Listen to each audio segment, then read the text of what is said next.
अस्सलाम वालेकुम मुअज़्ज़ज़ नाज़रीन। जो हाइब्रिड के काश्तकार हैं, ख़ास तौर पे प्याज के, और जो अभी मुंतकिल कर रहे हैं, तो कोशिश करें कि एक जो है आप कंप्रीहेंसिव फर्टिलाइज़र प्लान जो है वो लाजमी दें। अपनी गुंजाइश को देखते हुए, अपने पैदावारी टारगेट को देखते हुए, जो इब्तदाई अच्छी ज़मीनें हैं उनमें 2 बैग आप DAP का, 1 बैग जो है वो पोटाशियम सल्फेट का, और इसके अलावा 10 किलोग्राम जो है वो सल्फ़र बेंटोनाइट ये लाजमी डालें।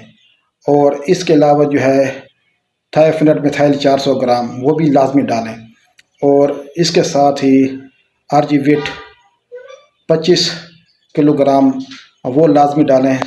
जब आपने ज़मीन की तैयारी कर लेनी है, उसके बाद खेलें निकाल लेनी है, मालिश कर लेनी है, और उसके बाद जो फिर आपने प्याज की पनीरी जो है वो ट्रांसफ़र करनी है। तो क्योंकि इससे जो है वो एक मज़बूत बुनियाद जो है वो पैदा होगी। और ज़ाहिर है ज़मीन के हिसाब से आप जो है फर्टिलाइज़र तयन करते हैं। ऊपर फिर आप सालुबल जो है वो खादें डाल सकते हैं, फास्फोरस वाली, जिसमें MAP है, और उसके बाद जो है यूरिया फास्फेट है, नाइट्रोफास है, और कुछ मकदार जो है आपको यूरिया की भी डालनी पड़ती है। आप अमोनियम सल्फेट का भी इस्तेमाल कर सकते हैं कि जिन्होंने अपना टारगेट 900 मन से लेकर 1200 मन फी एकड़ रखा हुआ है, हाइब्रिड प्याज वाले, ख़ास तौर पे सनसेट है, सकूरा है, 0748 है, कि अभी कुछ काश्तकार जो हैं वो इसको जो है वो ट्रांसप्लांट कर रहे हैं, क्योंकि नर्सरियाँ उन्होंने तैयार कर ली हैं। तो कोशिश करें कि इससे ज़्यादा जो है आप पैदावार जो है वो लें, क्योंकि आगे फिर टेम्परेचर जो है वो लो हो जाएगा और इसकी ग्रोथ जो है वो स्लो होगी।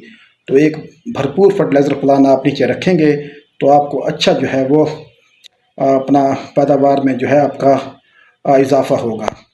ज़ाहिर है आप ज़रूरत के मुताबिक और फर्टिलाइज़र प्लान आपका होना चाहिए, क्योंकि आपने एक अच्छी पैदावार जो है वो हासिल करनी है।